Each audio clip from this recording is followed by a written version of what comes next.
One of two things will happen before November, within the next few days, weeks, because the signs are already there. Something big is going to happen. When we talk about our finances, our financial safety in America, it's waning, and I've got the stories to prove it. And then let's talk about some of the things, not only from the Democrats, but from the Republicans that's pushing for this all-out war. This will terrify you. Now I want to talk about something that Elon Musk also said that brings up very good points, and then another story about the former president. We're in a very weird spot in America, and if we don't prepare and we don't get ready for what's coming, then we will be like everyone else, standing in bread lines or standing waiting for the government to give us something like a handout or stimulus. Instead, we need to be more vigilant, we need to be more prepared, and we need to see truth in a common sense approach to the world we live in. Let's talk about these two major implications of what could happen prior to election, and then we're going to talk about what Elon Musk mentioned about Trump.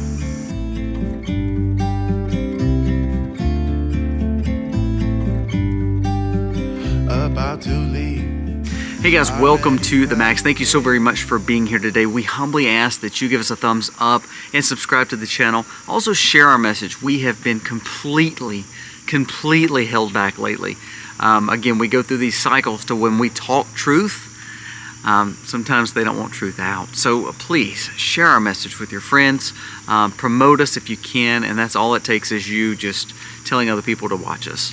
Thank you for commenting and talking about these problems and these things in the comments, because it helps us grow as a community. Now today, let's jump into these stories. First, let's talk about what financial situation are we in America. Now, when we hear the spin, we hear media, they're like, oh, we're doing great, we're bouncing back. Well, that's all false. Let's talk about some of the stories and the truth behind it when it comes to how financially sound are we. Berkshire Hathaway is, of course, one of the biggest investors of all. Multi-billionaire, of course, ran by Warren Buffett. It's been doing this for, 50, 60, 70 years. He basically has sold major stakes in the market and become more of a cash settlement. Now, what he does is he pretty much looks for deals and looks for ways to make money. Well, all of a sudden, he pulls out major stakes in Bank of America and Apple. Two things that you could not imagine going down. Why is he pulling out major stakes? We're not talking about just a few billion. We're talking 88 to $100 billion of surplus of cash coming back to him, because he does not see an alleyway in this economy to make money and to keep his money in a little bit more risk assessment. Now you're saying, oh, that's just one person. What does that matter? Does it actually mean anything? Let's talk about a few more stories that should wake you up. I said this a few months ago, and if you remember, of course, as a homesteader, this is why I lease land, this is why I have cattle, but this is why I also have not bought cattle lately, because it's inflated. Cattle market rattled by recession risk because cash-strapped consumers can't afford to eat the meat. We're seeing cows sell for 2 to 3 to 4 times their value. And this is how inflation works. It does not mean the cow. It does not mean the truck. It does not mean the piece of equipment is worth what the value is. It's kind of like the housing market right now. The house is not worth what you're having to pay for it. So when that speculation makes the price go up and people are ignorant enough to purchase it, and that's why I tell you, don't buy these $100,000 automobiles, because the real value may be $60,000, $70,000, and because the market is so speculative since 2020, we purchase it. Same way with housing. Housing market should be going way down, but the value is going way up along with the interest rates still climbing. You will be upside down in it. Well, that's exactly what's happening in the cattle market. People have bought cattle because they saw, hey, we're going to make tons of money. Cows are going up. They're going to keep on going up. But you have to have a buyer. And it comes to a point where people can't afford a $20 or $30 raw steak where they have to still cook it at home. They can't afford that.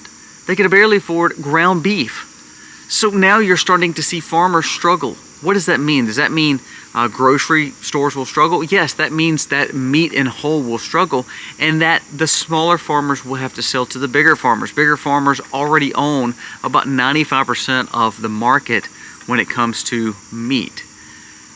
What we're seeing is people can't afford the necessities, so therefore it's causing problems.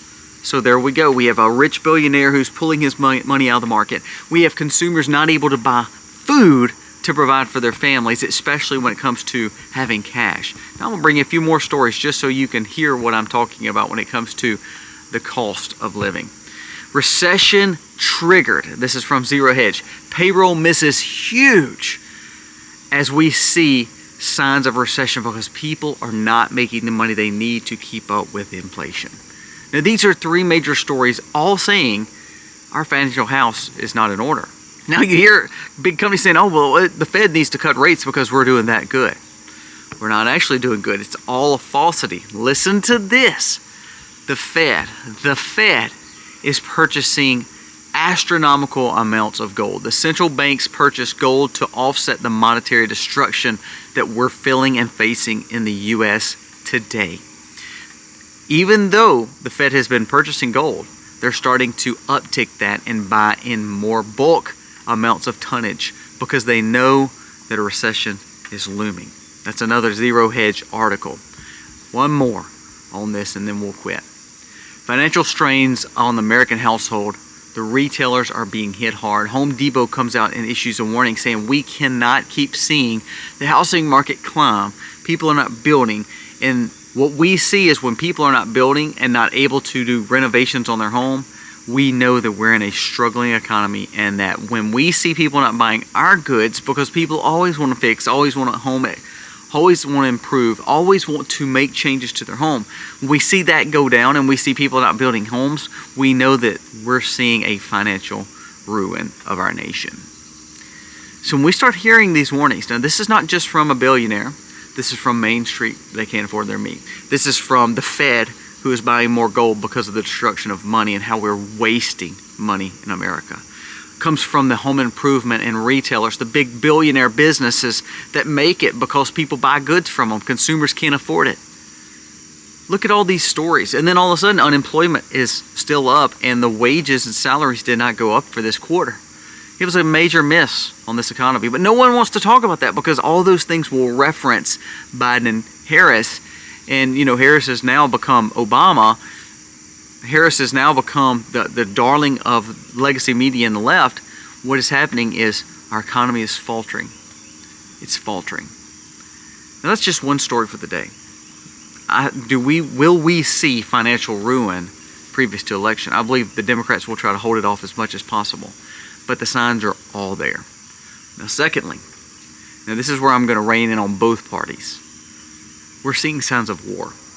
Douglas McGregor, who is a brilliant man when it comes to military strategy, served under, of course, both leaderships. So we're not talking about someone who leans one way or the other. Now, of course, he's been a supporter of conservatism lately, but to be honest with you, he's not actually standing for one side or the other because he actually brings shade to both people. Douglas McGregor says that, of course, the warships were being moved. Now, all of a sudden, not only are the warships being moved towards the Middle East, reports that indicate that Iran will attack Israel as soon as Monday. So within this video, maybe 24 hours, Iran is already setting up to go to war. Now, you don't believe that that's true because you hear it all the time. Did you know that America just sent their USS Abraham Lincoln, which is an airport for our fighter jets, to go right into the water? One of the biggest ships that handle warfare for us. So we have the 12 naval military ships going. We have the fact that now we're seeing thousands, listen to this, thousands, upwards of 4,000 to 5,000 have already been deployed to the Middle East, to Israel. The anticipation of this action vows to retaliate for Iran for the death of Hezbollah and Hamas leaders. Douglas McGregor says, we are seeing the signs and hearing the rumblings of less than 24 hours. Listen to this. U.S. and Israel officials expect, this is from Unusual Whales, they expect an attack on Israel as of Monday. Not only that, let's keep on going with this. Russia is flying in deep fleets into Iran. Now, what does that mean? There were signs of big, heavier jets flying into Iran from Russia. These jets are known, and Douglas McGregor even said this, these jets are known to fly in heavy artillery. So Russia is now coming to the defense of Iran, like we talked about with this new axis of power. So what are we going to see here with Iran using now capabilities that Russia may be supplying them? All because we caused a problem with Russia and Ukraine. And now we have Israel sitting out there that we're going to defend. You're seeing the signs of a full breakout of war. Now when you think, oh, well, Colby, you've said this too much and we've heard this for years. Biden pledges new military deployment to defend Israel in Netanyahu call. This just happened. Not only that, guess what? Lindsey Graham sent out on congress.gov something that they, as I guess congressmen and senators can look at. Listen to this. He pushes senators to vote to commit to war with Iran if they attack Israel. Now this was just a few days ago. This was prior to all this movement of ships. So what did Congress and Senate know that could be in the rumblings of a new war? And they're starting to say, we need to make sure that we're all on the same footing, that we will support a war. As a Republican, as a Democrat, both saying that we're going to support war against Iran if they bomb Israel. And all of a sudden, lo and behold, this weekend we hear that major movings of ships, of airplane carriers and jet carriers, major movement of our troops, all heading towards that way. Not only that, Russia is sending heavier loaded jets to Iran. So now we see a financial ruin to our nation, and we've seen the stories of it. Now we're hearing the facts of rumblings of war. Not only just the facts of rumblings, but the fact of movement of troops, the fact of movement of heavy artillery, the fact that we're trying to establish what could be a wild, wild next week. Why do I want to bring up what Elon said in this video? Because it really has nothing to do with really these two stories. But again, the richest man in the world, who is wiser than we could probably give him credit for. Not saying I trust him wholeheartedly. He's not a conservative. I'd love to see him become truly a conservative. I think the Overton window pushed him closer to Trump. But he says the reason I'm voting for Trump is because he sees the bloat in America. Now, the problem of our financial system is because our government does not know how to hold on to their money. They want to tax their citizens and then turn around and give it away to people who are non-citizens. They want to tax their citizens and then turn around and give billions to people across the world. Allies, yes, and we should help allies, but people who are not actually considered quote-unquote allies, Ukraine. Think of the money that we've spent there. Think of the waste that we've spent all across the world. Think of the port projects we've wasted money on when it comes to our government frivolously spending on infrastructure bills, or on like the train to nowhere in California, hundreds of billions of dollars. Talk about the hundreds of millions of dollars on the Gaza floating pier that lasted a week. He says the bloat has got to stop, and Trump, as a businessman, will be the one to do that. Secondly, he says he understands the integrity part of keeping world at peace. Did you know North Korea came out this week and said the only person that we will negotiate with is Trump? That's a big, bold statement, especially when they've updated some of their nuclear warheads. Also, since they've talked to Russia and China and they've built a relationship with them, and also with Iran. Talking about the axis of powers here, folks. You're talking about a lot of nuclear warheads between 4 major players in the world that does not like America. That could be really bad. Now, so we have Elon Musk saying that the bloat's a problem and Trump as a businessman can handle it. Now, should he have done better last time and not spent as much? Absolutely. But now we're in a totally different spot. And ultimately, if you compare economies, this is what I love about this election. You compare the Trump economy to the Biden-Harris economy, you cannot tell me you're better off than what you were either under Trump. Even if you didn't like Trump, even if you were a leftist liberal, your retirements, your safety, the fact that you were making more money and you had a better economy is all true under 16 through 20, verse 20 through 24. You know that. Don't try to hesitate, and don't try to pander like a lot of the leftist media is doing. Your economy, your personal money was better on Main Street and Wall Street, both, when you lived under Trump's economy. So Musk is saying those things. He says not only will he have strength because he's got relationships already built with these world powers, and he can stop the movement of all this war talk. He's the only one on the Republican side, no matter if they love him or hate him, they know he is the leader of the party where he can hush people like Lindsey Graham up and not threaten war. He's the only Republican who has said that he is not wanting new wars, and he's the only president that actually said he's done it. Actually said he didn't want new wars and actually did it. Didn't add no new wars. So Elon Musk says, this is why I'm voting for him, because we need structure to our financial system. We need the fact that we need peace across the world. Well, that's the two things that we talked about just now in this video that is the most severe things that could happen before November. We heard yesterday with FBI giving a warning about an attack on our infrastructure when it comes to voting. Do we not see all these black swan events just setting up to where one of these could catastrophically take off, and then we are up a creek without a paddle and trying to float back down with a leader who can't even think straight, along with a weak VP who can't speak off a teleprompter, and the fact that we have both sides of Congress saying we should go to war. And also spending like crazy on port projects, which is causing more financial strain on our market. We're setting up for a black swan event. Now, what should we do? We should learn to prepare. On the front end, I told you several times, I gave away silver this last month. I buy a lot of gold and silver. Not just because I can, not because I got tons of money. No, I've learned to hedge against the inflation, hedge against the fact that the dollar is struggling. So not only do I keep cash, I turn around and buy gold and silver. I love buying it from Genesis Gold. You don't have to buy it from Genesis Gold. Buy it from whoever you want to. Also buy it local, but that's between me and that seller.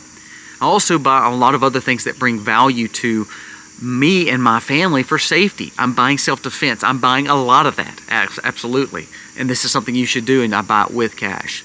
Not only that, I'm learning how to use real estate. I learned how to make sure I'm using all my land for growing food and growing animals, because the cattle market's struggling. Guess what? I ate a whole load of steaks last night off my grill. A whole load of this awesome sausage off my grill. I cooked so much meat, it was ridiculous. And it was costing me about $1 to $1.50 a pound. I looked like I was eating like a rich man, and actually I was eating very, very frugal, because I'm growing my own food, and I've saw the value of regenerative farming.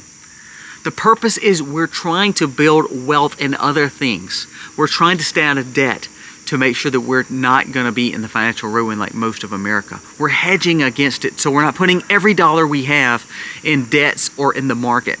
I'm learning to buy things that can have value, borrowable assets. That's the point of preparedness. Secondly, we can't handle war. We as Americans do not have a foothold or a grasp or a chance to say we don't want to go to war. No one voted for the USS Abraham Lincoln to go over to the Middle East. No one voted for the warships to be sent to Israel. No one voted for the fact of hundreds of billions of dollars to Ukraine. So those things are out of your grasp, and your leadership, like your elected officials, is not helping us because they're representing their interests and not yours. But what you can do is protect your family. You can learn how to be wise with defense. You can learn how to protect your home. You can learn how to be independent and gain wisdom and seek guidance as we try to go through the next coming days, weeks, and months ahead. Don't be so confused by what we're hearing just from mainstream media. Do your own research and dive deeper and understand that if we're going to see tough times, then we need to be prepared for tough times. And that means we're going to purchase the things that we need. Remember, this person running for the DNC is wanting to confiscate your ways to defend yourself. It is public knowledge that that's what she wants to do. So if we can't defend ourselves, are we going to see Ukraine where attacks are done on civilians and attacks are done on our homeland and we can't defend ourselves? That's exactly what's going to happen if you don't learn how to protect your home, protect your family. So gain wisdom from what is to come. Gain wisdom on what these stories are showing us. And let's say, okay, when rich billionaires like Elon Musk and Warren Buffett make comments, we need to listen. Not only that, when retailers who we buy from, like Home Depot, who is not really swayed to say, okay, they're going to be left or right, they just want to sell merchandise. They've been on both sides of the aisle before. They're saying that the economy is struggling. We need to listen. When our neighbor down the street can't even buy a cattle burger, a beef burger, and they're struggling to make it, and we see our economy is based on consumer credit card debt, then we should see that our economy is not like what it's supposed to be. When the Fed, who sets policy, sets interest rate, and supposedly keeps us afloat, is buying more gold because they're scared of monetary destruction, we should listen. And then when we see our elected officials not representing us, wanting to go to war, even previous to the threats of Iran going back into Israel, it shows we should heed the warning. Now, this is Sunday. First of all, I tell you, gain wisdom by being in church. Go to church. Please go to a God-fearing church and a Christ-driven church that's centered around trying to make sure that you're getting the best wisdom and understanding grace and mercy, for sure. But when we ground ourselves in our faith, and we ground ourselves in wisdom, and we ground ourselves in research and understanding, then what we do is we can be prepared for whatever comes. We may not be the most prepared. We may not understand everything that's going to go on. We may not control everything that can go on. But what we can do is have a better outlook. And we can protect our family because we have set up for these things to take place. And we knew it was coming because the signs are there. You know what? Have you ever been out in a rainstorm or no rain's coming and you could smell the rain? You could see the wind going. You could hear the thunder. What that shows is there's probably a thunderstorm coming. You smell the rain, you see the thunder, you see the clouds, you see the fact of the wind blowing. Now, I could say, well, it's just going to be sunny. It's not raining yet.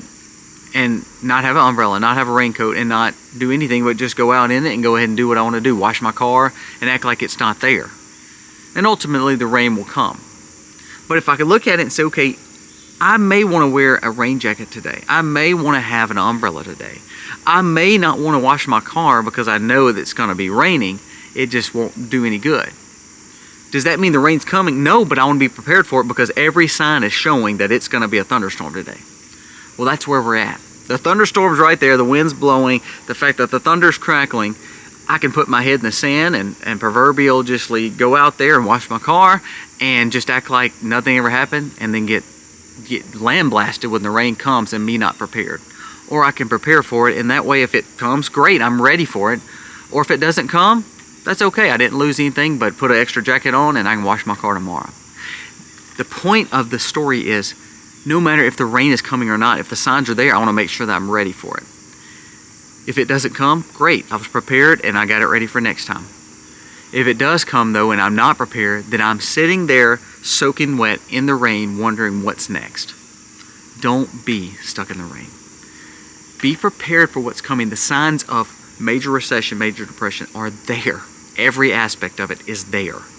Now they're going to try to not let you know that, especially before November, because they want to win. War. Both sides love war because it makes them money. Don't be taken advantage of with this situation and go into the fact of, well, we've got to go to war to protect everybody. It's not our job. And remember, we become more vulnerable when all our troops and all our artillery and all our military is somewhere else other than being here. Then we become more vulnerable. Pay attention to these stories. Pay attention to what some of these people are saying because times are tough. When McGregor comes out and says, look at this, we're in signs of war. The man's he was a colonel. He knew, he has been in war for 40, 50 years. He understands the signs. We should heed his warning. Guys, thank you so much for watching. This video is not meant to scare you. It's meant to say you've got to be prepared. You've got to be ready for these black swan events because they're going to pull out every stop and they're going to try to hide the truth because they want to win.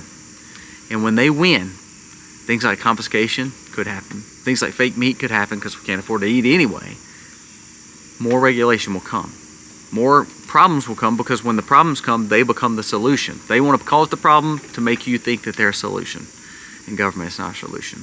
Independence, freedom, and of course grace and mercy is the answer. Guys, thank you for watching. Please share our videos. Please give us a thumbs up. It means the world to me, and it helps us spread our message across this platform. God bless. Yeah, be free.